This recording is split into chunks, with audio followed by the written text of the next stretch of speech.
Today's topics: local SEO tips, Google My Business hacks, and GMB SEO secrets.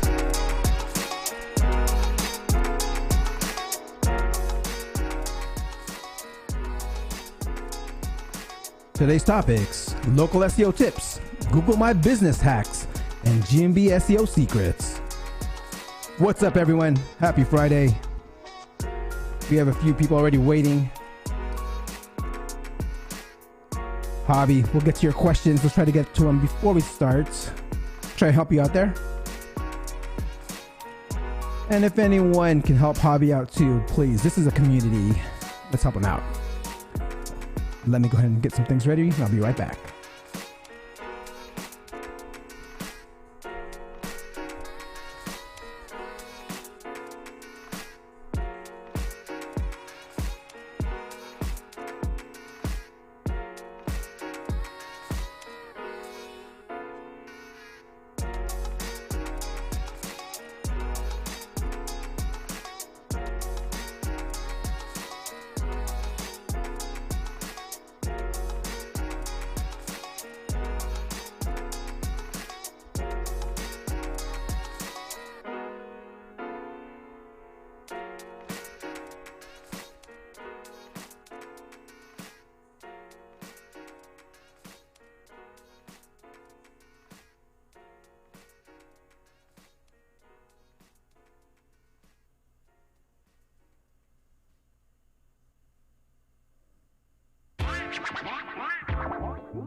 All right, today's topics: local SEO, Google My Business hacks, GMB SEO secrets.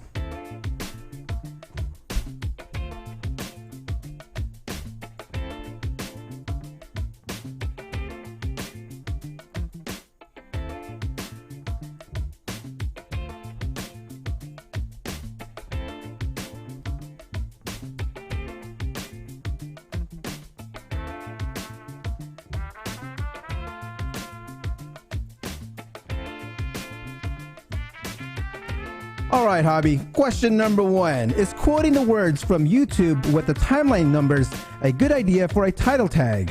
For example, Fluffy Love India, Pipe, Gabriel Iglesias, 22:34. Hobby, I don't think so.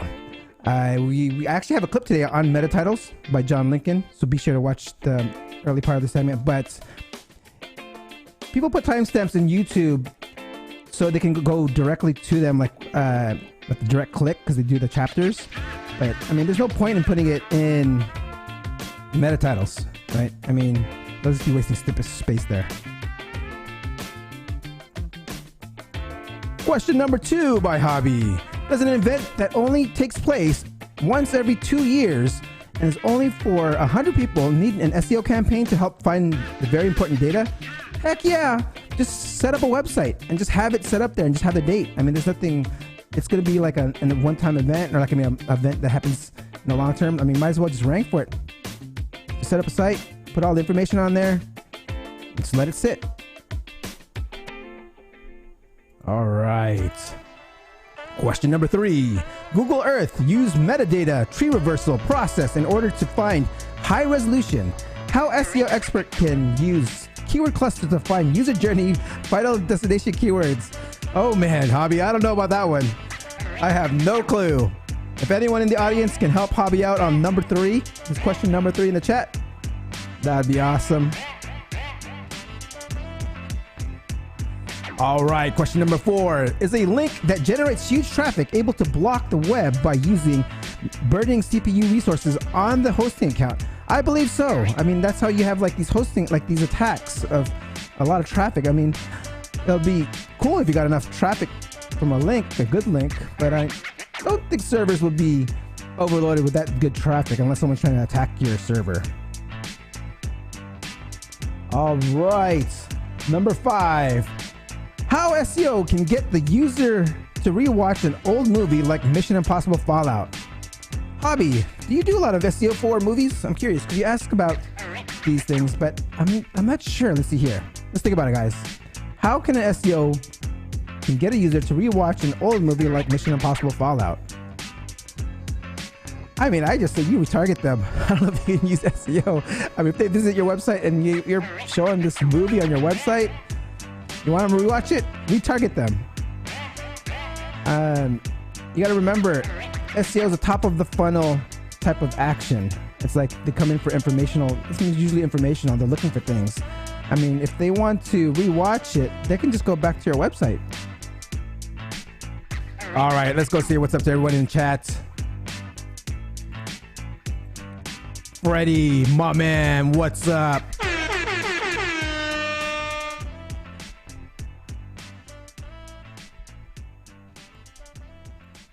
Latanya, what's up?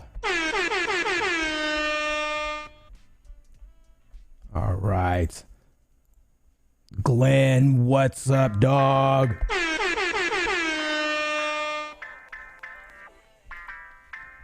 Bradley, my mastermind brother, what's up? All right, I'm actually not seeing our guest thing yet, so let me go ahead and try and ping him real quick.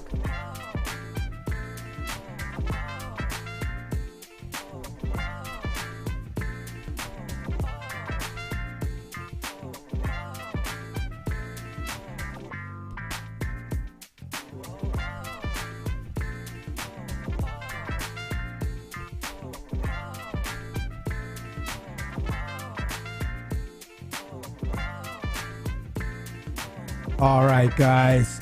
Jonathan Roberts, happy Friday.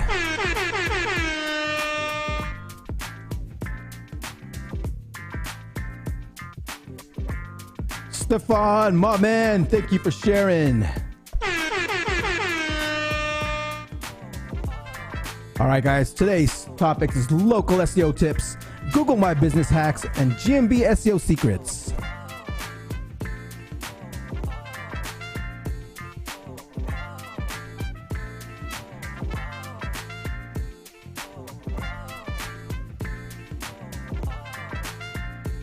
All right, we got about 2 more minutes here. My guest is still not here in the back, but let's wait a couple more minutes. Where's everyone from? I see a bunch of you out there. Don't be shy. Say hi.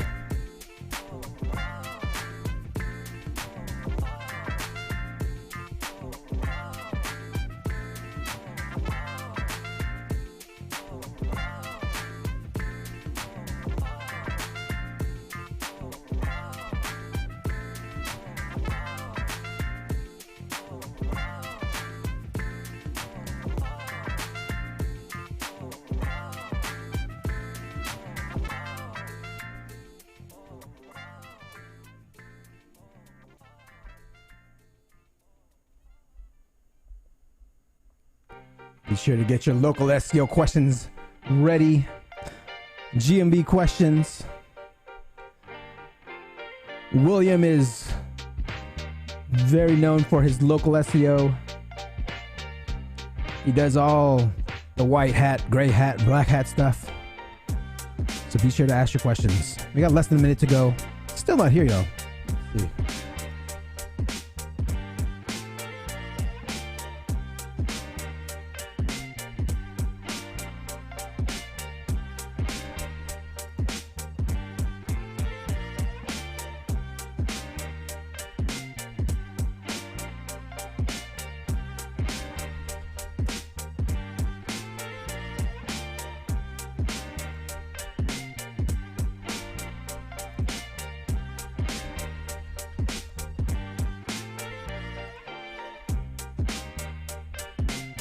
All right, guys, we got 10 seconds to go.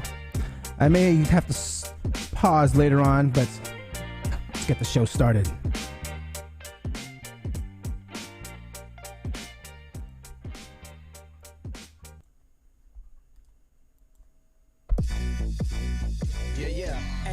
Time to get it started, no delay, let's work.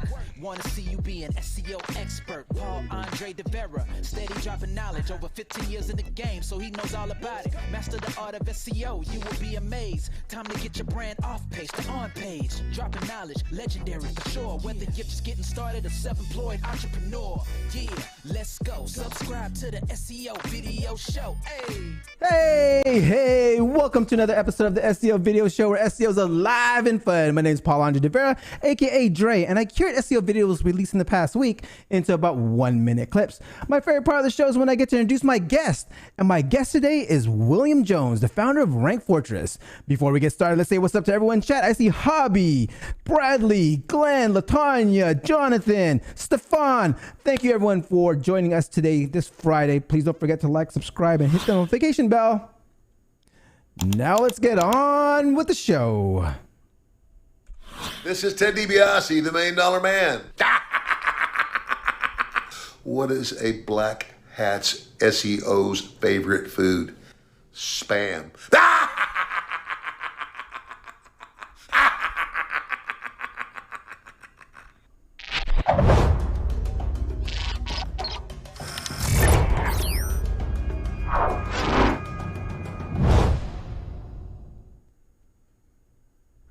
First with Google, does length matter? John Mueller lets us know.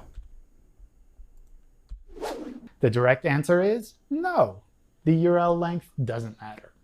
We use URLs as identifiers. It doesn't matter how long they are. Personally, I try to keep them shorter than 1,000 characters, but that's just to make monitoring easier. The number of slashes in there also doesn't matter. I'm currently only aware of one part of our systems where the URL length plays a role. That part is canonicalization. Canonicalization is what happens when we find multiple copies of a page on your website, and we have to pick one URL to use for indexing. If we find a shorter and cleaner URL, our systems tend to select that one. Although a shorter URL is not a ranking factor, shorter URLs are easier to remember. When URLs are easier to remember, the more direct traffic you can get. I mean, believe me or not, I believe organic, direct, and referral traffic is a good signal for your organic rankings. How Google finds the centerpiece content. Martin Splitt shares his direct knowledge. Let's check it out. Item number 1, ensure every page on your site uses the title tag. I'm going to go ahead and pull that up on the screen so you can see what that looks like. Item number 2, use unique titles and avoid repetitive and common phrases. You want these titles to pop, right? Item number 3, make short titles instead of long titles. Item number 4, write descriptive titles and avoid things like using home or just basic generic words in your titles. Item number 5, they're asking you to avoid keyword stuffing. So not just shoving 4 or 5 different keywords inside of the title. They want you to stay away from that. Item number 6, they're saying to add the name of your site where appropriate inside of the titles. A couple quick bonuses for you. One of the things that I love to do in titles is to put the keyword in there at the beginning and then put the benefit at the end. Keyword benefit. For example, best pizza in San Diego, delicious and fast delivery near me. That would be one example. That's it for the recent recommendations for creating page titles. One other thing I would say is Google now is pulling a lot of H1s, headings on the page, and actually using that for the titles as well. So make sure that whatever you're doing to the title in the code, you're also doing to the heading of the page. All right, a little mix up on this clips there, but yes, those quick title tags. Hobby, I know you asked these questions earlier in the live chat, so check that clip out again on title tags. But let's go back to how Google finds the centerpiece content. Martin Splitt shares his direct knowledge on this. Let's check it out. We have a thing called the Centerpiece annotation, for instance, and there's a few other annotations that we have where we look at the semantic content as well as potentially the layout tree. But fundamentally, we can read that from the content structure in HTML already and figure out, so, this looks like from all the natural language processing that we did on this entire text content here that we got, it looks like this is primarily about topic A, dog food. All right. So use your header tags and insert your semantic related keywords to help Google understand what your content is all about. All right. Now with let's get into another past guest, Nathan Gotch, shares his minimum viable SEO on-page SEO. Check this out. Which is do not violate minimum viable on-page SEO laws. Check out the video below this one showing you my advanced guide to on-page SEO. So with that said, the most non-negotiable on-page SEO action is to place keywords in the right spots. So your primary keyword should be in the URL, the title, the H1, the first sentence, the first H2, and you can use a keyword variation here, and the last sentence. These are absolutely non-negotiable spots. So once you've placed your primary keyword in these critical spots, you can then use a tool like Surfer to optimize NLP, which is natural language processing. All right. Be sure, if you haven't seen Nathan's channel, be sure to check it all out because he has a lot of great stuff on his channel. All right, guys. We are back again with a guest who is actually running late. I don't know where he's at right now. But before that, let's say what's up to everyone in chat. Like, Tim, what's up? Welcome to the show. All right, guys. I didn't expect this to happen so soon. Let's see here. I'm going to go ahead and turn on some music real quick. If you guys have any questions right now while we wait, I'll wait for a few more minutes. We can do another AMA here. But if you guys haven't seen my video on Jason Barnard's channel, I did a huge video SEO episode where I just dropped knowledge bombs after knowledge bombs after knowledge bombs. Check it out. Actually, if you want to check out the checklist, go to seo.video/checklist. Everything I mentioned there is in that checklist, and you'll understand and see how I actually rank my videos, how I actually grew this channel. You know, this channel like started literally from zero. If you look at the created dates, I started this channel back in April, 0 subscribers, and I have no clue of streaming. You know, I wanted to learn how to stream, and so I bought a course, and then it took me about 3 months to learn the live streaming stuff, and then I went live with my first episode in July for the SEO Video Show. And look where it's at now. I mean, I'm glad that you guys are here. We have Architecture Street Sheet Metal 101. What's up, my man? All right, Hobby.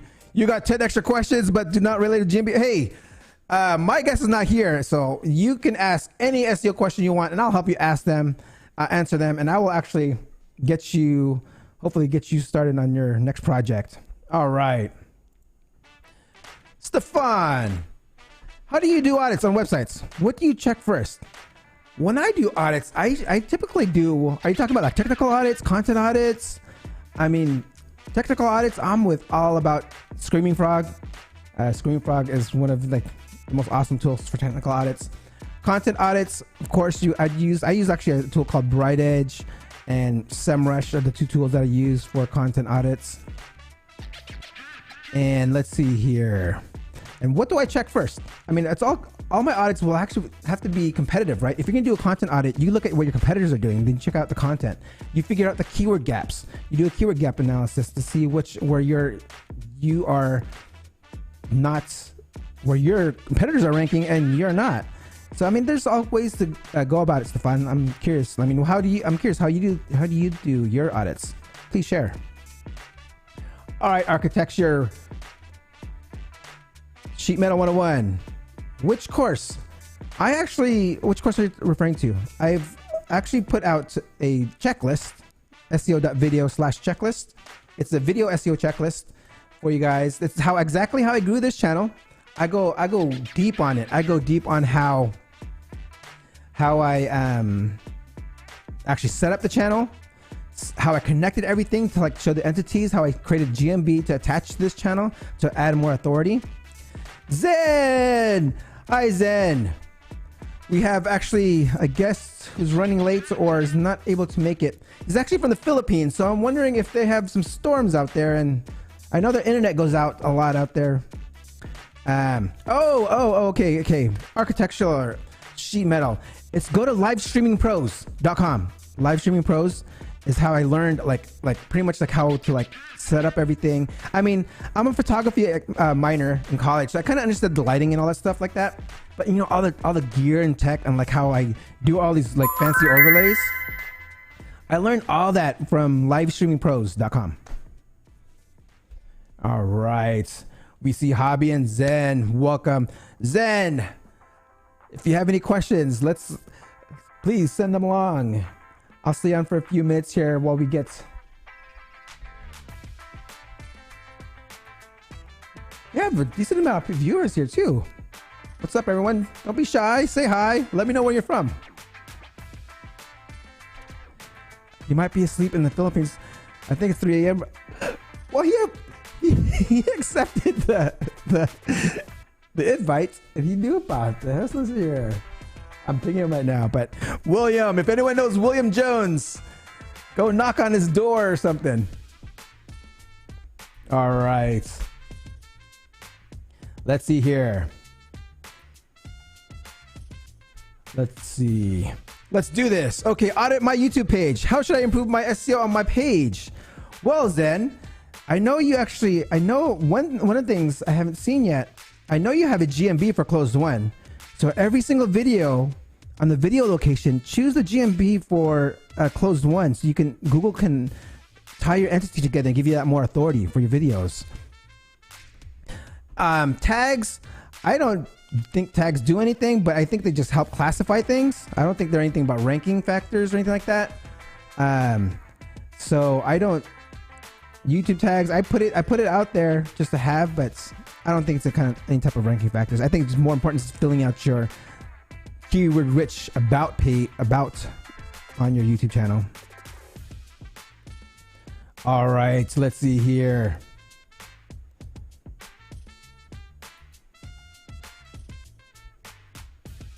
Oh, okay, yeah. So I was talking about the tags. Again, the tags are not something I really concentrate too much. What I do is, all right, guys, I'm gonna drop a knowledge bomb for you guys. So when you do search on YouTube, you can get like all kinds of non-related videos if you want to search something on YouTube. But if you search for tags, when you search for tags, you'll get more related videos for you to use in your retargeting campaigns and stuff like that. One thing I do here that I don't really talk much about, I mean, it's not really video SEO, but I do a lot of video marketing. I do a lot of retargeting campaigns, placement campaigns, video campaigns, which helps with the YouTube search suggestive algorithm. I'll probably put something together for that and probably be in a course or something, but it's very, very specific on what I do here. I do targeted campaigns where I pay only about a couple cents per views, and they're all targeted. These are all like SEO viewers. These are all like people that actually are in my niche. So that's something it took me a while to learn. I was part of a mastermind. If you guys are not being part of masterminds and investing in yourself, I highly recommend it. It's where I learn a lot of knowledge, and it's one of those things where I paid a few $1,000s to learn it, but I'm getting the returns just like tenfold already, and it's like priceless knowledge. All right, let's see here. Zen, GMB. Yes, GMB is Google My Business. So if you go to business.google.com, and I'm pretty sure we set one up for closed one already. So you can search closed one, search it. If not, maybe change the name a little bit because it might be pulling the other closed one. But try to tweak your name on your Google My Business. All right, let's see here. Hobby. It takes the average user 7.4 seconds to type the search query before submitting it. What you think to make it faster? I don't know, if you are 120, 30 second per word per, I think a faster typer will type faster queries. Let's see, it takes an average of the user 7.4 seconds to type the search query before submitting it. Yeah, I mean, hey, you want to make it faster? Learn how to type faster. All right. Stefan, what's up? GSC and GA, help me first. Then I check the technicals. Okay. With a few tools, I use Screaming Frog. Website. Oh yeah, I do website auditor too. I have that, but I haven't used that in a while. Ever since I got Screaming Frog, I kind of like went away from website auditor for checking the comment on page issues. But you know what website auditor is really good for? It's really good for those reports.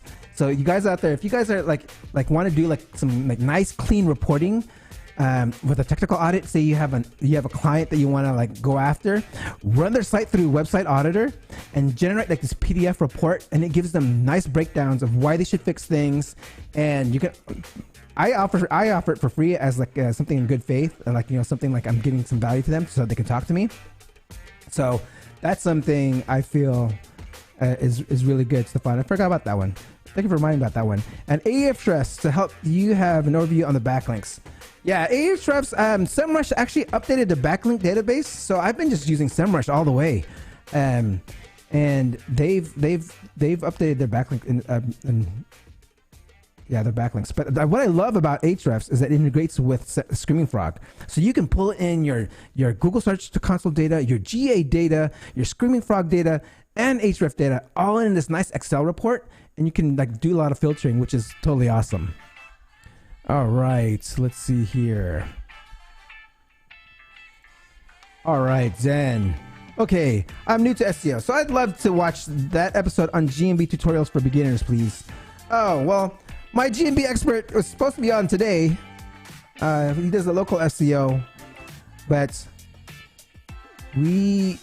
for what we were referring to is set up your GMB for your YouTube videos, you know, your video location, be able to choose it. All right. What is my advice for YouTube SEO? All right.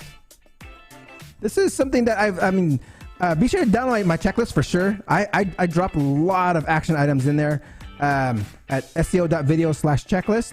Just check it out. You'll see, I can go on for days talking about it, but let's say for something, let's say here. All right, YouTube ranking factors. I'm ranking #1 on Google and on I think I'm within the top 5 at least for on YouTube. And so the things I've done, I've actually put the keyword YouTube ranking factors in my thumbnail. You can check it out. I've embedded the metadata of the image. You right click the file and you embed the keyword into the image, and in my actual video file. If you're on a PC, you can right click your video file, add all that metadata. I've put YouTube ranking factors in a lot of the fields. I mean, I'm not going to say I stuffed it. I mean, I kind of made sure it fit there. I didn't just repeat it many times, but yeah, so I actually put it in the actual video file. This is all before uploading it, right? So once you have that, and before, of course, when you are recording your video, make sure you say your actual keyword in the very, very beginning. If you noticed, when I start this episode, in the very, very beginning, I actually put the keywords or the actual topics in the very, very beginning, and I actually say it a few times. So that's going to actually help with the YouTube SEO. So be sure to do that. And once you've actually uploaded your video file, you want to make sure you put your keyword in your meta title. I try to put it in twice. Kind of play with words. I mean, your main keywords. You can just put it within the order. It doesn't have to be repeated, but you can say YouTube ranking factors that have helped with YouTube SEO. So you know how I kind of mentioned like all those keywords in that mixed order. And then being sure to put it a few times in the description, because you want. And sometimes we get lazy with some of my videos. I'll just copy and paste my title since it's already keyword optimized like a couple times within the body. And of course, you want to put your hashtags. Put your hashtags in there, because there's actually a hashtag search, guys. Have you ever clicked on hashtags and descriptions? It brings you to a whole new search engine. So be sure to check that out. And let's see here. Once you actually do that, there's another thing for YouTube SEO is like the suggestive search engine, right?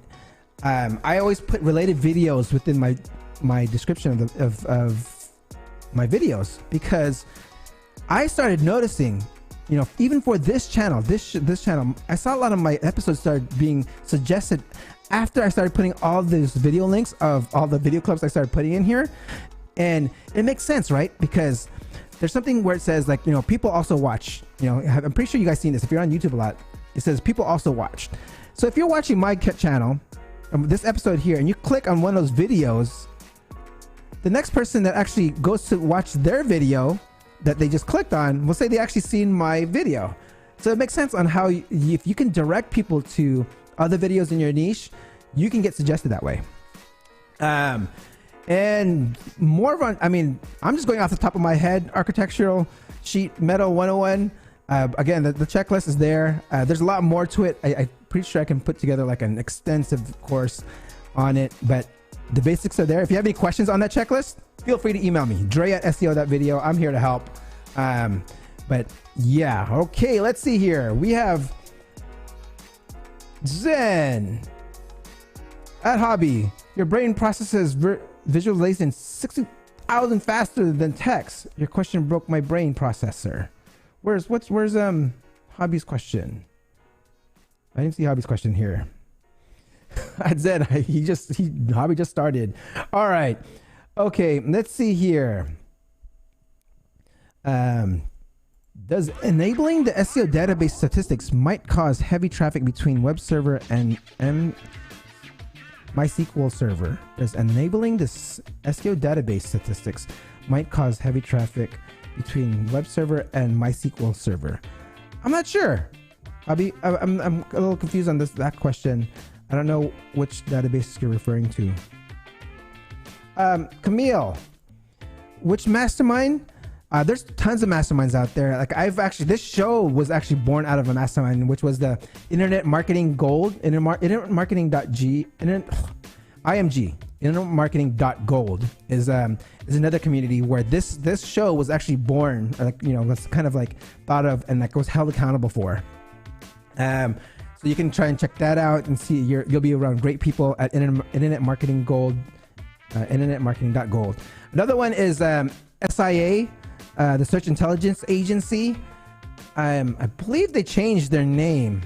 But yeah, that's also another great community if you want to like learn.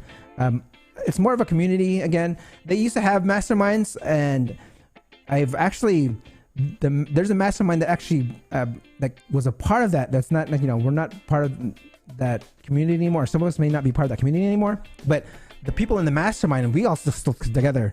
You'd see them in here a few times. I mean, having a mastermind is awesome. You be held accountable for things. You can share things. You celebrate wins together. It's great having that support group and within the mastermind. Let's see here. I know Bradley was in here earlier. He's part of the mastermind that I'm in, and the mastermind can be like as small as 4 people to like as big as 20 or 30 people. But I feel like having smaller groups is actually really good. You get to really know your group of guys. I mean, these are 4 guys I've like never met in person, and they're all around the world. Bradley's from Canada. One of our buddies, Matt, he's all the way from France. And then we have another buddy named Garth, who's all the way out in Portland. And I'm here in Oakland, California. And we meet every other week just to share our wins, see what we're doing, see if we need help, see what we learned. It's a great way to kind of, let people know. It's a support group within being successful. All right, let's see here. Wow, we're still at about 30 people here. Surprised. Okay, let's see here. Hobby, let's see your question. Out of 222 total backlinks, you only have 220 different referring IPs. Okay, linking to your website. This can negatively impact your Google rankings? No, I don't think so. I think that's totally fine with me. I don't see anything wrong with having even the different IP addresses, because I mean, sometimes it's on maybe a footer or something, or like a sidebar. I mean, I haven't seen anything where it harms your site. All right, architectural sheet metal 101. Yes. Oh no, you're welcome. Be sure to ask any questions all you want. And download that checklist, seo.video/checklist. All right, Brian, what's up, my man? Thank you for coming by again. I'm doing another Ask Me Anything. I didn't see. My guest is still not here. I'll go on for another maybe 5-10 more minutes here.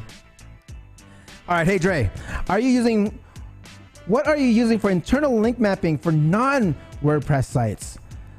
I'm doing mine manually. I do a lot of the for a lot of the companies I work with, I actually just do like the site search, the sites colon their domain keyword and see which what pops up on Google, and then I kind of take those as the strongest page to kind of interlink together and then boost up my money page, because I mean, Google will rank the stronger pages, so I kind of like take those 5 page, whether it's 5-10 pages, kind of interlink those and power up like my cute page that I actually want to get ranking.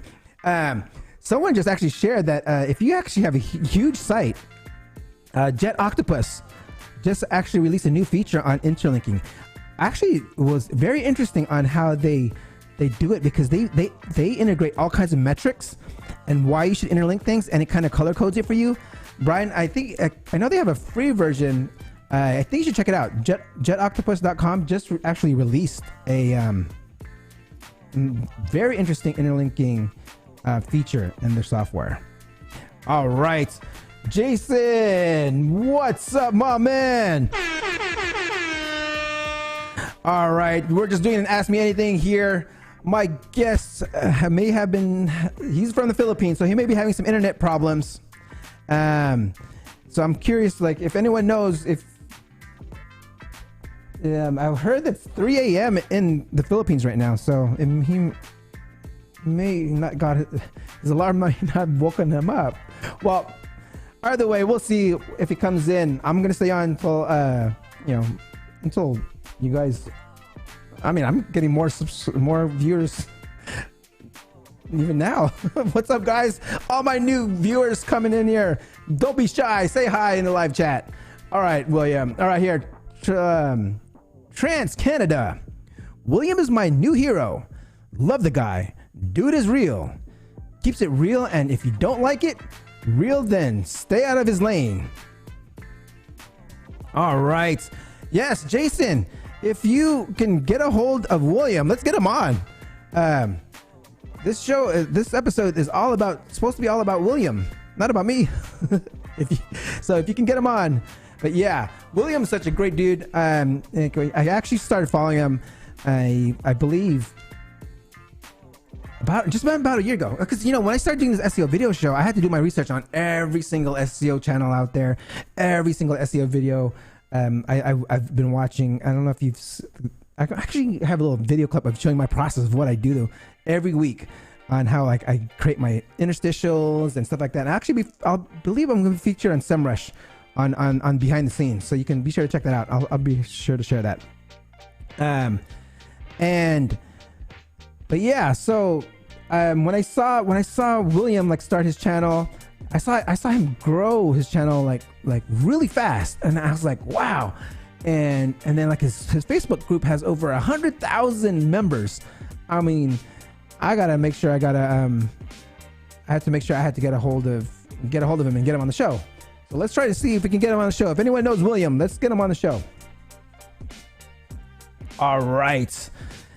Architectural Sheet Metal 101. What's your name? I mean, so I don't have to say your full screen name all the time. But hey, is it possible to have 2 AdSense accounts? I'm pretty sure you can. I mean, you gotta. I know it was a lot easier before. I mean, I used to do that back in the days when I was doing a lot of Black Hat stuff, but I know it may be a lot harder. And I think right now it's yeah. I mean, I don't know. Maybe. We should actually get someone. I should get an AdSense expert on here, huh? Someone that does SEO for AdSense. If anyone knows anyone that does, if anyone knows any SEO that actually that does a lot of SEO for AdSense websites, let's get him on. All right. Okay, Amy. William just got on. His internet just got restored. I knew it. All right. Let's see. Okay. Cool. We are waiting. All right, guys, this is great news. Glad you stuck around. Wow, we still got a bunch of people still here. All right, guys, we got William coming on right now. Let me go ahead and just get things ready here once we get there. All right, sheet metal. But yeah, so sheet metal. While we wait, so, I'm not sure. I mean, I have all my sites on attached to just one AdSense account. I even have the YouTube channel attached to this AdSense account. And if you guys haven't known, if you guys don't know, I actually have another YouTube channel. Just go search Paul Andre on YouTube. I have my Paul Andre, youtube.com/Paul Andre. It's basically my personal branding, public speaking, type of channel. And so be sure to check that out. Paul Andre. Okay, I see some dots. I see some dots coming in. Let's see here. William, can you hear me? I can see Yeah, you. I can hear you. Okay, cool. I can't see you though. It's trying to use a different camera, that's all. All right. It's trying to use my virtual camera. Make sure it can use it.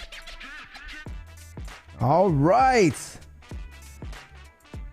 Let's get this going. All right, guys. Thank you guys for sticking around. We still got a bunch of you out there.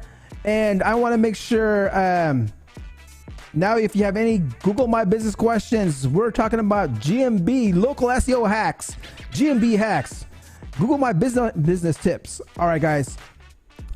All right, I think, is it still trying to connect, William? Yeah, it's still trying to connect, man. Still trying. It's here, but it's still trying, bro. This is the LP version of the SEO Video Show. Happy Friday, everyone. What's up, everyone? Yeah, Brian, I got a new beat maker, and they dropped some dope beats that I wanted for me, and I just got got them all redone for the show. So I'm hopefully gonna get her. All right, William was. We got Trans Canada. Says William was $40 behind in his internet bill. I just wired him, and now he's back up. All right, Trent. All right, guys. Let me get things ready here. All right.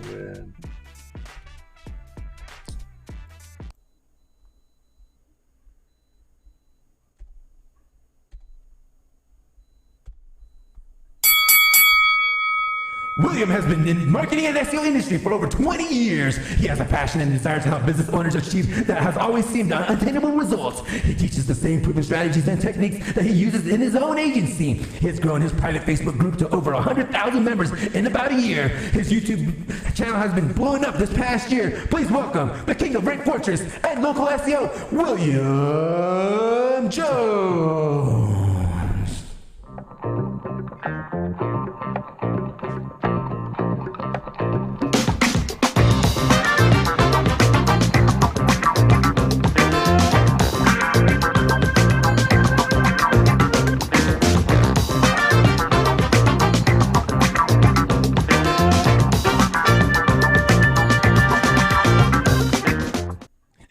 William, my man, how are you doing today? That's a badass entry, brother. You bet. Oh man, thank you for coming through. Because I was like, it was. We had a few members like viewers saying like, hey, it's like 3 a.m. there. He might have like not passed like his. Is it 3 a.m. there? Is it pretty late right now? Yes, 3:30 a.m. I was up, but the damn internet was out, and I was sitting there trying to grab the wire, undo the wire, figure out why in the hell is the damn internet out and stuff. It happens every now and again. So I rebooted everything and then got on. So yeah, I mean, it says here, Trans helped you out. He sent you $40. All right. Well, I ask this question all the time right before we get started. Is like, in 1 minute, how does William get ranking on page 1 of Google? How does William get ranking on page 1 of Google? GMB or SEO wise is usually going to be the structuring content. Like I'm doing an international website right now for white label SEO. It took us less than 7 days. We're on page 1 for about 45 different terms, one of which is about $30 a click term. It's a high value term for white label SEO. So we're working on that right now, but it's 50,000 words of content is what we're dropping in. every month. So I normally don't touch, non-local SEO, websites, but in this case, we're building it out for our own, which is just white label SEO services. So. Love it. First knowledge bomb there going on, making up. That's a lot of content. So structure and your content. Woo, 50,000 words. You said is that 50,000 words a month? 50,000 words a month. Wow. So first month we dropped 50,000 words in 7 days. It wasn't even 7 days, and we were already pulling in rankings. We got 45 keywords already on page 1. So love it. All right. Let's take this back. I gotta take this back real quick. All right, let's take us all the way back. How did William get into SEO? So I got in SEO 20-something years ago. Basically, I had been a assistant CFO, assistant chief financial officer for a company. I'd done bookkeeping for a long time, for years, and then I kept getting laid off. You'd clean up their books and get laid off, and then afterwards, so I started looking at a school, Kaiser University, and I went, let me go to Kaiser University, and we did web design. And during the web design, he was like, let's see if you can get a paid gig. And I started picking up paid gigs, and I was making more money doing part-time work as paid gigs. Mm-hmm. And then I kind of took a sabbatical where I went, let me just do some, paid gigs and stuff. And when it was time for me to come back, I didn't want to go back because I was actually making more money on my side hustle doing my web design and stuff. And then one of my clients, he's a millionaire, real estate investor. And then he introduced me to someone else, and I did a website for him. And he was like, man, I love it. Can you get me on page 1 of Google? Do you know SEO? I didn't know what the fuck SEO was. Mm-hmm. And I was like, well, how much does it pay? And he told me, he said, get me on page 1 and I'll give you $2,000. Mm-hmm. And I was like, that was a lot of money to me. So I went, yeah, I know SEO. And I went and figured it out. I basically self-taught myself. I was like, I didn't know SEO, but I was like, okay, page 1 of Google, let me figure this out. This was back before Panda, before Penguin, when all you had to do was have a bunch of backlinks. It didn't really even matter where they were from, and you would be on page 1. So I had to self-taught myself. I had to go through it and find out, what do I need to do? And that's when I started, really. So when you were self-taught, like, what were your resources? How were you self-teaching yourself? Like, where were you going and how you were learning it? Same kind of way I do now. It's I look at who's in the top pages. Back then it wasn't with Google My Business, but it was who's in the top pages and why, what type of backlinks they have, what type of content do they have, what are they doing that we're not doing, and duplicate it. Love it. So you actually just analyze the SERPs, and just kind of see what they're doing and do it better. Yep. Same way I do it now. I tell people all the time, to me, I don't look at SEO to me, Chris Palmer, he's awesome. Craig's awesome. Holly and them guys, they're awesome. Chris really analyzes, SEO in a different manner than I would. Mm-hmm. For me, for instance, he talks in terms that are over my head a lot of times. For me, it's like, he's some strings of code and all this other stuff. To me, I just look at stuff, okay, same way Chris does. He goes, who's in the top 3 and why? And then go, okay, why are they there? Mm-hmm. What are their weaknesses? What are their strengths? How can I take advantage of their weaknesses? And how can I take and duplicate their strengths? Mm-hmm. And then add on top of what they're doing onto what I'm going to do. And then I'll outrank them. So to me, SEO is simply cloning what someone else is already doing, adding it in what you're doing, and then outranking them. And of course, in the long run, pissing them off. But hey guys, don't reinvent the wheel. It's already out there. The answer is right out there. Just do it better, just as William is talking about. All right. So I'm curious. I want to ask this question real quick because I wonder because I'm not into, I don't do much of the local SEO and GMB stuff, but I want to ask this question. Is GMB SEO and local SEO, are those two different things, or are those used interchangeably? Well, to me, when you say GMB SEO, it's the same thing as local SEO. Got it. You know, because it's just local SEO. I mean, some people may be referring to, I mean, if you're a local SEO or local business, then you're going to need a Google My Business listing.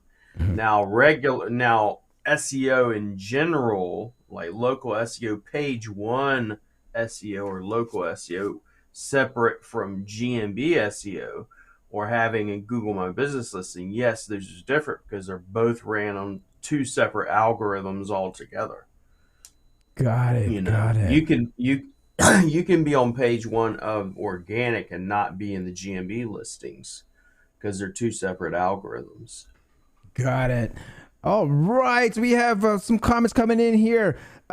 Jason, that's swipe engine optimization. we got some jokes over here. All right, Hobby. We got Hobby. What Hobby? Rank Fortress sounds like a strong SEO name. Can you tell us why you chose the title of your brand name?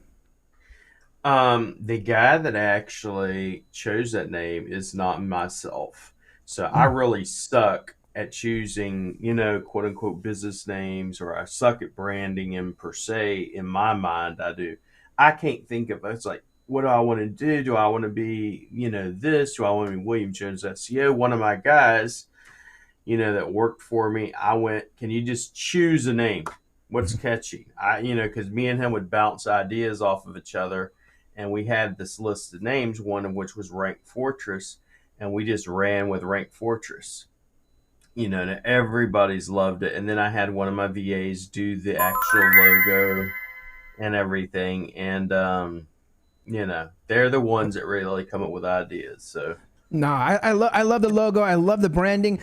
Excuse me. And I love the music videos you've actually been putting out lately. I mean, are those dancers like your buddies or something like that? And because I was like, wait a minute, I thought you maybe just kind of like grabbed the video, but look, they're wearing your actual shirt. I was like, oh no, they print off, if you will, our logo with our shirts. I can have them print off whatever I want. I've grown close to them. But no, then we also have our team will do dances, you know, because you're probably aware of it with, you know, Filipinos. We have Audits over here, which is like techno, but it's totally different, you know. Yeah. And so we like, you know, I like doing different things. You know, the SEO industry can be pretty boring. SEO in general can be boring. So I like doing things that are entertaining, you know, at the same time as dropping knowledge, because if you can mix the two with entertaining and branding and story, then you'll blow up and people will love you. If you're still boring, you're doing the same SEO like everybody else, then it's going to be, you know, boring as shit, and then no one's going to even remember you. But if you can actually, you know, make it entertaining and people like it, and they're like, wow, you know, this guy's got some beats and stuff, and, you know, stuff like that, it makes it entertaining. So that's the key to great content: entertaining, engaging. What's one more? Engaging. And I mean, it's one of those things that when you like put all these things together, it makes it more memorable, right? Yeah, it's like when you do that, it's like, yeah, when you put that, that's why I love mixing music even right here. And so when you did it, I was like, oh, I love that. It was like, and you had some like really good beats on there too. So, and yeah, that rap, I mean, are you actually having someone else write that rap, or were you the one who wrote it? What's crazy is, so most people think I'm actually having someone else write it. I write the lyrics. Oh. And then I give them the lyrics, and then they rap the lyrics. He's a professional, you know, he's a professional songwriter, you know, growing up rapper, stuff like that, coming up rapper. And then he does the beats, he does the rhythms and stuff. And it's West Coast, East Coast. So it depends on who I'm using at the time. I have about 6 of them that I'll use. So nice. But yeah. Love it. I mean, the creative content always goes a long way, and I remember it's educating, engaging, and it's educating, entertaining, and then yep. I forget. Now you got me to forget. right. I mean, we got Bradley over here sticking out from the crowd. Yes, being that purple cow, as Seth Godin would say, sticking out. Right. We want to go. You know what? Let's get into local SEO now. I mean, you all this great stuff here. I want to go tied into like local SEO and GMB rankings. All right. So I actually have a GMB, you know, for myself and, you know, SEO and the SEO Video Show. But I mean, I don't know if I'm doing it. I mean, I don't know if I can. What can I do to make it better? So what are some must-dos to make sure I actually get my GMB ranking, or like, you know, what is considered ranking a GMB, or like, you know, being on top? Okay, so for me, the number one thing, most people, you know, if you've followed me or Chris, we use this term a lot, is mirroring or shadowing your website. So your GMB should be a reflection of your website. Your products and services that are on your website should also be stacked and positioned the same way on your GMB. Your content, your posts should be the same way on your GMB daily for me as on your website. Then you silo the content and then you link the content one to another, just like you do on your website. Mm-hmm. Same structure as on your websites, on your GMB. Fill out the information as much as possible as on your GMB, you know. And most people, if you go in the back end of a Google My Business listing, they're just not doing any of that. They don't do the, you know, for instance, you might be, what is your main category? You know, what is the category that your top competition's looking, you know, that is in? You may think it's, let's say, you know, roofer, and it might be actually roofing contractor. You understand? Oh, yeah. So depending on your competition, you could look at your competition, and a lot of people go in there in the GMB, they'll have 7 or 8 different categories. And what they'll understand is by choosing 7 or 8 different categories, they're diluting the effectiveness of their GMB. Instead, why don't you go to your competition, see what the top 3 are doing, duplicate that, use one primary listing and maybe one secondary, not 5 or 6. Like I go in a lot of GMBs and optimize them, and they got so many different GMBs, and I'll ask them, why did you choose this category? Mm-hmm. There are thousands of categories, and make sure you do it that way. I also try to, if your main category is, let's say, roofing contractor, mm-hmm. I name the homepage instead of just home like most people do, actual roofing contractor, or according to the GCID or Google, you know, the Google category ID. And then I'll do the permalink, or the, if we call it slug tag or permalink, pretty link, whatever you wish to call it. I'll name the page homepage according to the main category, you know, and there are different little trips like that we try to do. And then on the homepage, you'll see me a lot of times, besides doing the map embeds, I do, you know, the mapping, iframe insertions, keyword insertions, and a bunch of different tricks. So. Love it. So, okay, mirroring is huge. Like it's a big, huge part of it, right? The mirroring everything, and then making sure you have just one concentrated GMB. Okay, so I want to like take us even further. Like, okay, so like you talked about like matching your products and stuff like that, because I know. Yep. And there's also questions and answers in there. Like, do you play with the questions and answers stuff there? We do a minimum of 10 Q&As a month. Oh, okay. 10 Q&As a month, a minimum of 10 photos a month. Preferably the photos are uploaded from location. In other words, if I have to spoof my location, or if you can get the business owner to actually do the pictures being uploaded from the job site, if it's a service area business. If I have to, I'll throw in black hat tactics where we'll upload the location, you know, we'll upload the photos from location via spoofing. But the thing is, you need to have your Q&As. Like Q&As, how do I get my Q&As? You ever see the section where, and this is the same way I do my research, it's really, you know, I don't use a whole lot of tools per se. I use what Google gives me. You know, because Google gives you on a silver platter what they want you to write about. You could look up any term under the sun, and Google says, people are also searching for this when I'm looking for metal roof repair. And so Google's telling you, hey, people are also looking for these terms. You may want to write about this and put it on your website. So I'll also put it on my website, and then I'll take those same other questions people are asking and put those in my Q&As on my GMB. Love it, love it, love that. Okay, we got a super chat from Jason. Thank you for that. All right. Okay, so let's go back into more GMB. So you said you're talking about like embedding maps and stuff like that. So what does that do? Like you're embedding your maps. So for instance, when most people, they go to share their map or embed their map on their website, what they don't understand, for instance, is Google has the patent on, if you will, textual links and links. You can look up all the patents that Google has for text links, etc. And most of the time you see on the map, you'll see where it says, click here to a larger map, or click here for directions, right? Well, if you look on the actual embed code, and I kind of go over this in some of the videos on my channel and in the courses as well, where you can actually go inside that iframe and actually insert additional keywords, and you can insert your own keywords and replace the keywords that are actually there with what you want it to be. So let's say I want that page to have the content or the embed to say metal roofing repairs Orlando. I can insert the keywords there by doing, for instance, you can look in the code and you look for %20. %20 just basically means space. So I go %20 space, that's a space, and I put metal %20 roofing %20, Orlando %20 repair. Now I just inserted my keyword with a hyperlink.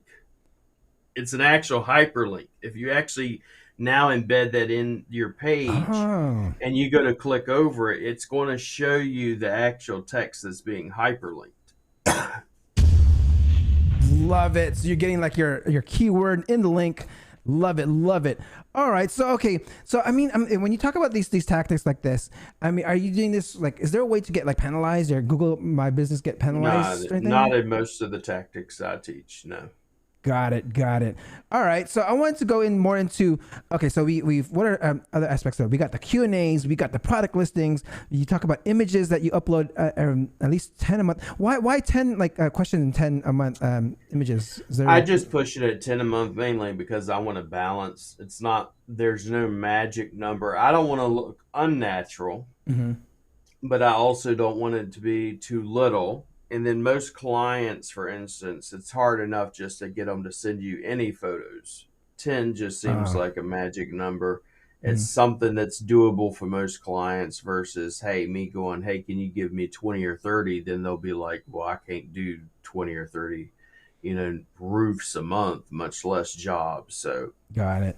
Have you found any have you tried spoofing these images, changing the XF data of images and stuff like that? And we actually just did something on that. So on Google My Business, a lot of people will say, well, geotagging or adding the XF data, maybe it's useless, maybe it's not. All I know is this: people will tell you, well, Google strips it.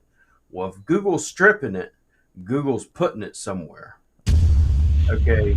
And then number two, if you're going to be adding geotags, XF data, latitude and longitude, I know for fact if you optimize it and upload it onto a WordPress website, WordPress does not strip it if you're not using some smushing software, or you're actually optimizing it, making it the correct sizes before uploading it.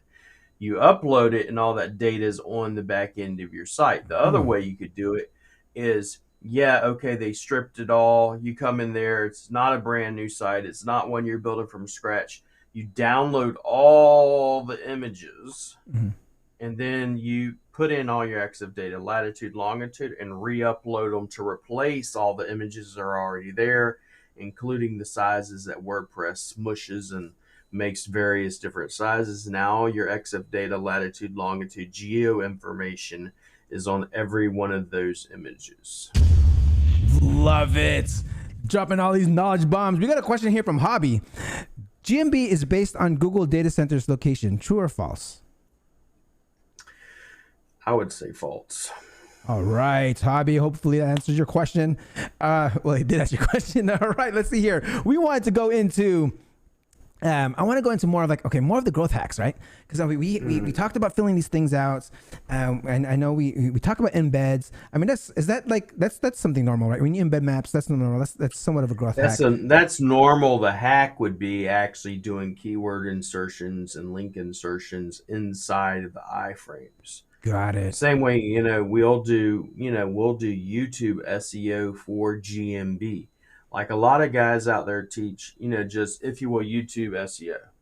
Everybody does YouTube SEO, but no one does Google My Business, local SEO for YouTube, and that's what we also teach. And we do that for every one of our clients, okay? And then every one of our clients gets that, and then we get them ranked for those various terms using those videos as well, and tying those videos into a website. Then on top of it, we can do some other things with those videos, and because every one of these videos use code, JavaScript, iframes.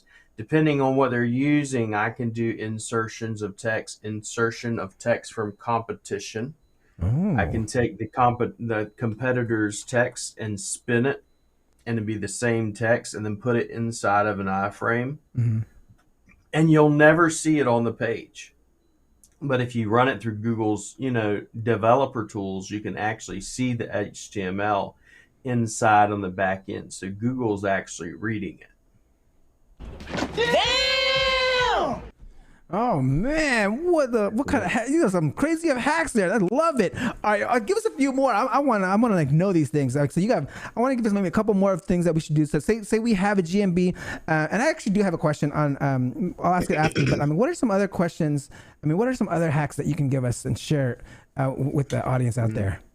The number one thing is you need to take as many strings, or if you will, I don't even like using the term, strings of code or references from your GMB to your website. So what you want to be known as, let's say you're the number one plumber in Tallahassee, right?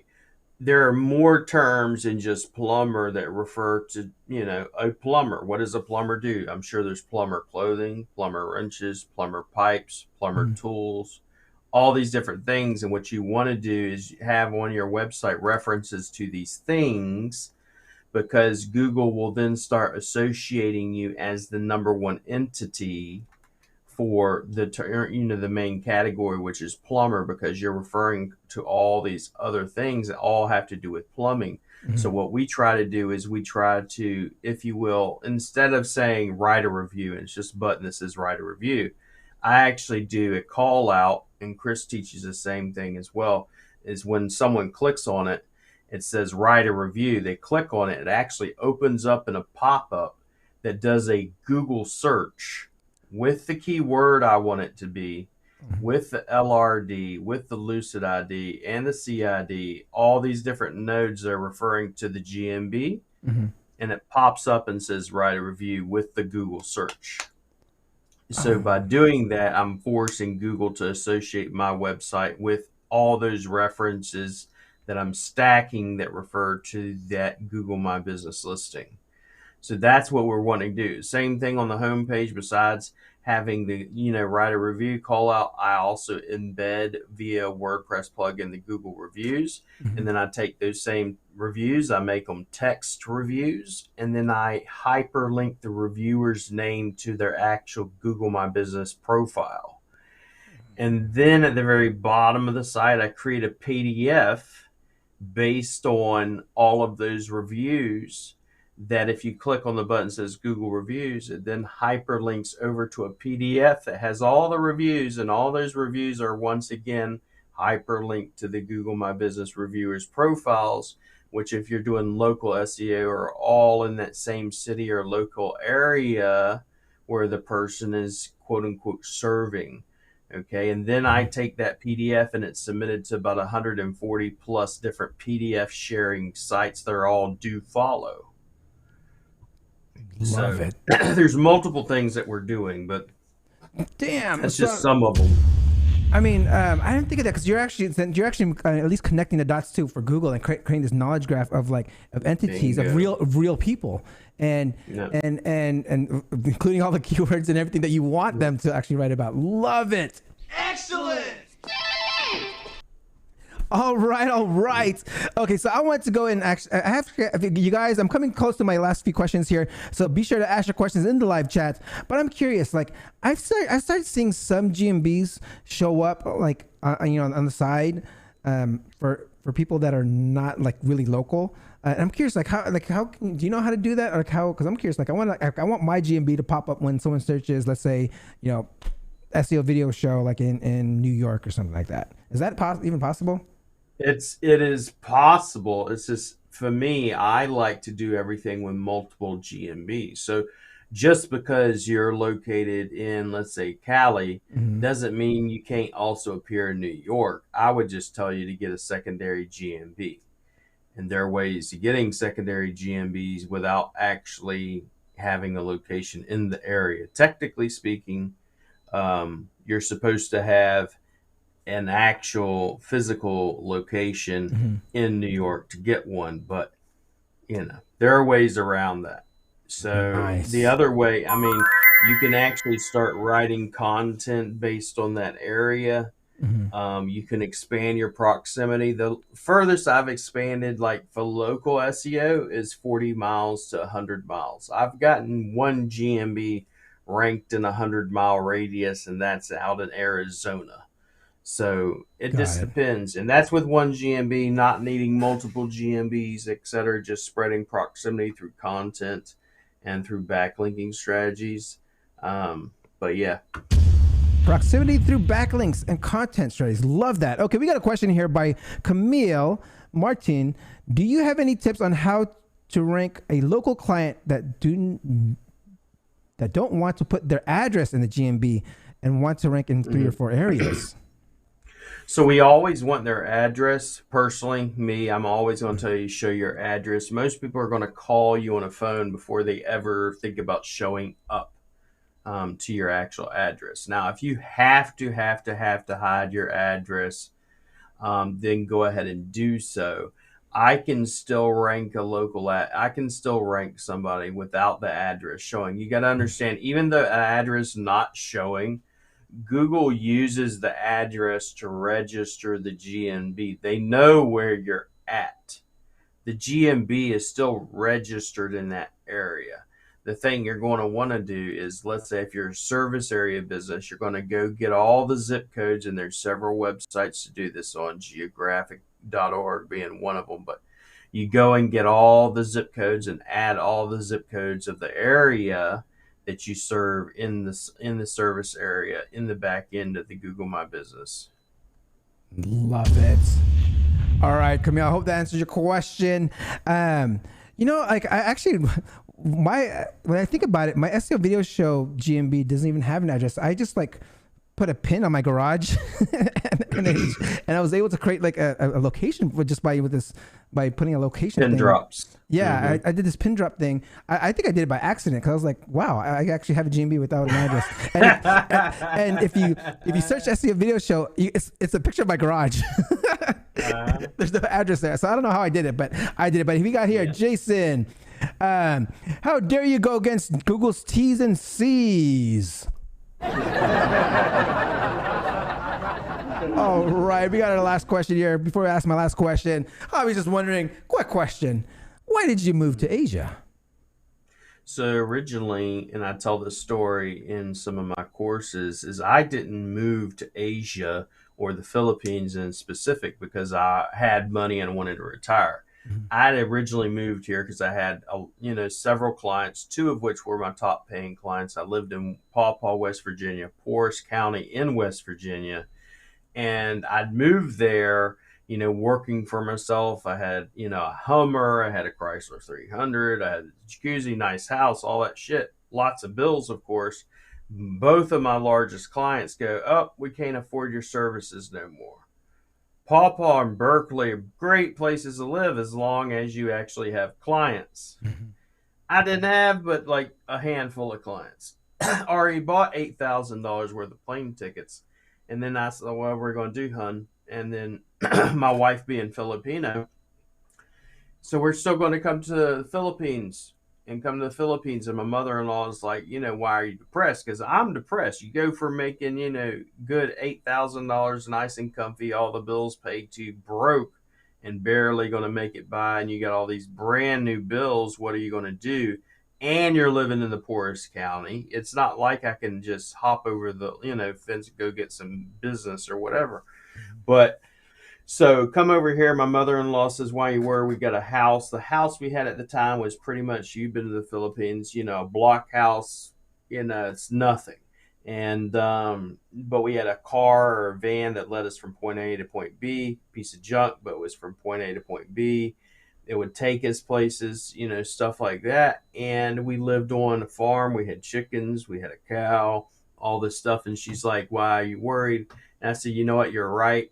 And then I literally called my friend up and said, can you just move all my shit from where we're at in, you know, Paw Paw to here? And what we have is what we call ballot buy-in boxes. They're about, they can hold about 60, 70 pounds each. He packed about 50 boxes of my stuff, shipped it, and then we stayed here ever since. So my plan eventually was to move over here, but it wasn't that move over here as quickly as we did. We moved over here.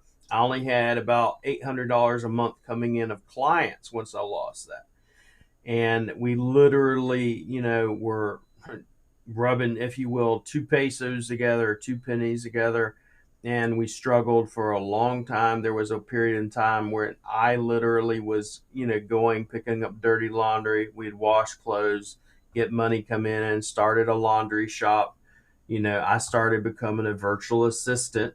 You know, I wound up, the guy that hired me to do it, his name's John Signey. I remember him telling me, he said, why don't you start your own agency? You have so much experience. And I was like, well, I don't really want to do that. Being an agency is a lot of work. Everybody thinks it's glamorous, and it's not. It's just a lot of work. But then right before COVID, I go, well, let me start trying to pick up some clients. I picked up, you know, an extra 10 clients through some methods that I teach in my class, through optimizing your profile and answering questions of SEO groups and stuff, going in and answering them. And that quickly blew up in 3 months to about 50 new clients right before COVID. And then when COVID hit, and the laundry shop was almost killed. I mean, because they shut everything down, all the businesses, everything. Now imagine the laundry shop. When I say killed, you're talking about making an extra $300 a month after bills, after expenses from the laundry shop. And then, you know, but I started picking up clients to the point where we're at now. Now the house we're in is huge. I mean, it's a 2-story house, probably at least 10,000 square feet. Damn. With the pool, with everything under the sun you can think of, with the office that we just got done building. Now we're building the gym on top of it. So it was never my plan to be the white dude that moved to, you know, the Philippines and was rich or anything like that. It was the white dude that came here, was broke as shit, and then turned that around. So, but in all my 20 years of experience of doing SEO, I always just was kind of like a freelancer. I had, you know, my 10, 20 clients, and that was about it. Never touched any more than that. And then came over here, and it just went, you know, ballistic and blew up really, really fast, you know. So love it. Love it. Congratulations on that. Thank you, bro. All right. I'm going to take this one last question here by Jonathan Roberts. If you are targeting for a specific location and your business doesn't have offices or address in that location, can a virtual office address help with SEO? Virtual offices, think of it this way, virtual offices, yes and no. Okay. If you have already, same thing with like proxies, you can use them, but Google knows if, you know, if you will, let's say a certain virtual office or certain proxies coming from a data center or a business that provides virtual offices. The moment they know that, if you will, business or virtual offices from this business that provides virtual offices, they're not going to let it fly. But that being said, you can find other smaller locations, hint, hint, that are not known or in Google's database of information, if you will, that you can use virtual offices for. There are also other tactics of creating them via pin drops, via bulk upload of locations for GMBs, phone verifications, video verifications. The worst, if you will, verification, or most untrusted verification, if you want to look at it that way, is going to be the postcard verification. Google pretty much with a postcard verification is saying, we don't trust you, we don't believe you exist as a business. But when they're actually going to call you or actually do, if you will, a video verification, it's, to me, saying, hey, we trust you more because we know you're legit. We just need to have a quick phone call. Got it. Me sending out a postcard means I want to see if you actually even exist at this location. Yep. So Love it. We got to figure out. I'm curious on like some of those smaller offices, your hint ones. You got. I wonder if you could share that tip sometime. But we are coming close to the end here. I got to ask you my last question that I actually ask all my SEO professionals right before they leave. If someone wants to get into the SEO game or in the SEO industry, whether it's local, enterprise, or whatever, what is that one advice that you can give this person that wants to get into the SEO game? I would number one, get your own. If you GMB, get your own website, rank it your own first, and then once you've gotten some experience, then you can actually start opening up and saying, not even necessarily charging, but once you've actually done it on your own, then go and try to get maybe some other people or friends that, hey, do you got a GMB? Yes, they got a GMB, or yes, they got a business. Can I help you for free? So I can then start building up my portfolio and show case studies of before and after, and then you can start charging. The second thing I would do is I would listen to people, like I've said before, Chris Palmer, Ollie Starks, Craig Campbell, different people that I trust. One of the things I think too many people do is they go and they listen to, let's say, 20 different SEOs, and then they mix it all together, and then they go, well, this shit don't work. And the reality is you're trying to take different methodologies and mix it together. And sometimes those methodologies won't work mixed together. Sometimes you just need to listen to one person. If I was going to say outside of myself who to listen to this in local SEO, it's really going to be Chris Palmer and Holly Starks in local SEO. There's those Chris Palmer, man, he goes on, he'll do 3-hour marathons, 5-hour marathons. And he'll sit there and show you all types of stuff. I mean, everything under the sun when it comes to local SEO, and he knows what he's doing, and he'll give you results and stuff like that. And he's just someone that I turn to a lot and listen to.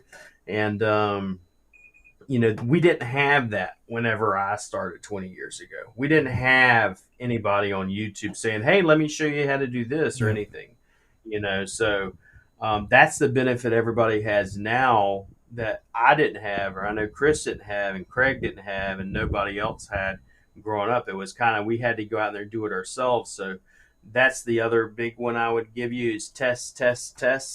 Don't just trust everybody's word. There was a new new thing that just came out and said, for instance, due to websites are the best when it comes to speed because this Google report says so.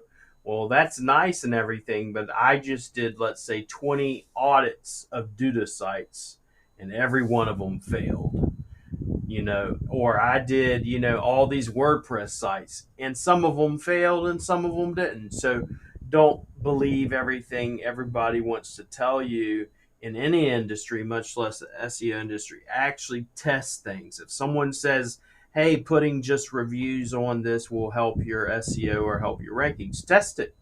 Don't just believe what people say. And that's the problem with most people is they don't, like us, we're from like, if you will, the original, if you will, SEOs. It's like we want to test shit. We don't just go, oh, this works. Let's test, see if it actually does work. Let's see if it actually does move the needle so we can actually say, yeah, it moves the needle versus everybody that just wants to say, yeah, this works or that doesn't work. Yep. Did you test it? I even tell my students, I'm like, they ask me, I'm like, I don't know. I've never tested it. Why don't you go out and test it? You come back and let me know if you want to, But, you know, that's what we try to tell people, you know. Yep. Just test things. Love it. Love it. Thank you for that, guys. All right. So I want you, if you can hold on for one quick second before I sign off here. Let me just go ahead and put this right here. All right, guys. That concludes another episode of the SEO Video Show. Please don't forget to like, subscribe, and hit that notification bell. And I will see you next week. Peace out.